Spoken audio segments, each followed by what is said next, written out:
I now call on the representative of Ethiopia. Mr. President, I take the floor in the exercise of right of reply against a statement delivered by a representative of Egypt against my country, Ethiopia. The extensive statement by Egypt's representative can be summarized in short as categorically rejection of our efforts to ensure dignified life to our people. While we share no border, Ethiopia is linked with Egypt through the Nile.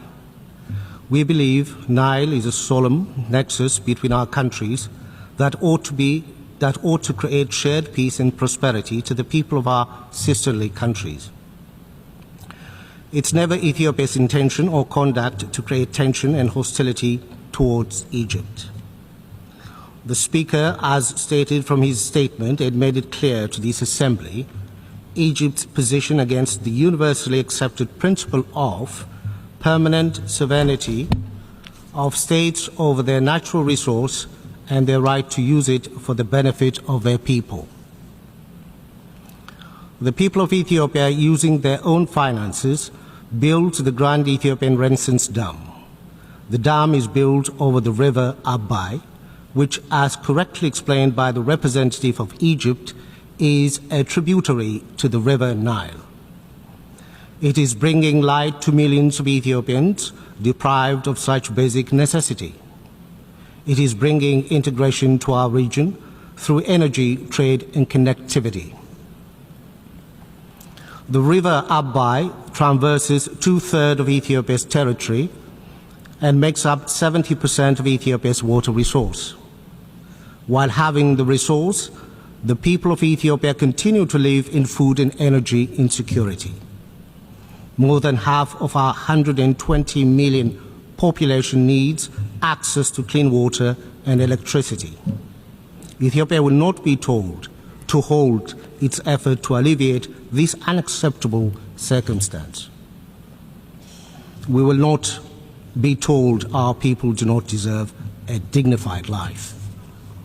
Ethiopia recognizes the River Nile is a transboundary water resource that must be used by all riparian countries based on the principle of equitable and reasonable utilization.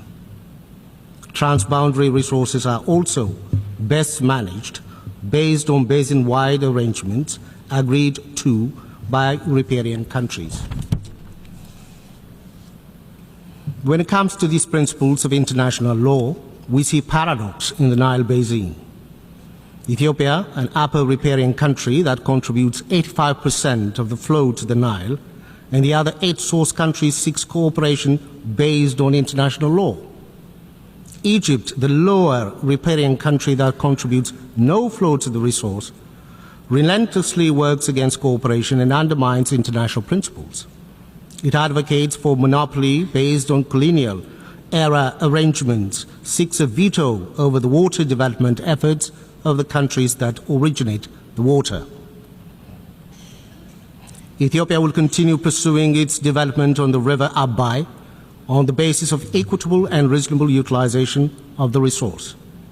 It is our hope, through time, Egypt will reorient its colonial-based policy on the Nile and work on integrated development on the basis of equity.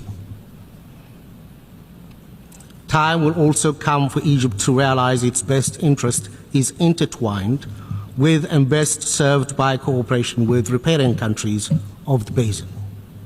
More importantly, the old playbook that seeks to secure unfettered flow of the Nile by preoccupying the source countries with conflict and insurgencies will not work. On this basis, Ethiopia calls on Egypt to immediately stop its destabilization efforts in the Horn of Africa. Time to negotiate and find a win-win solution is now. We urge Egypt to choose the path of negotiation and the path of international law. The Cooperative Framework Agreement on the Nile River is entering into force on 13th October 2024. Egypt has the golden opportunity to return to peaceful conduct of its relations with the Nile River riparian states. Egypt is thus encouraged to ratify the CFA and play a constructive role in regional development. I thank you, Mr. President. Thank you.